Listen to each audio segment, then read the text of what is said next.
এই দুনিয়ার পুরো জীবনটা এটা হচ্ছে লালসাময় একটা জীবন, লোভ, মরিচিকা, মায়াজাল।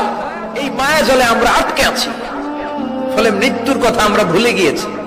পাগলের মতো ছুটছি, আরো টাকা লাগবে, আরো খ্যাতি লাগবে, আরো যশ লাগবে, আরো দাপট লাগবে। আমার এত টাকা দিয়ে কি হবে? এত সম্পদ দিয়ে কি হবে? এত ব্যস্ততা দিয়ে কি হবে? তোমার স্টপ, থামুন, অনেক হয়েছে। আম্মা থামুন, take a rest, take a breath and think about death. Think that you have to go back to your Lord.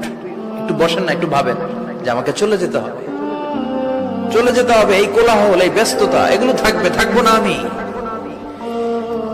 সাইয়েদনা Omar Faruk বলেছেন, মুতু ক্বাবলা আন তামুতু, মরার আগে একবার মরো। হাসিবু ক্বাবলা আন তুহাসাবু আলাইকুম, তোমার হিসাব নেওয়ার আগে তুমি একবার নিজের হিসাবটা করো না। কাগজ বের করে একটু লিখো না কি কি ভালো কাজ করছিলা, যেগুলো দিয়ে নাজাতের ওসিলা হতে পারে।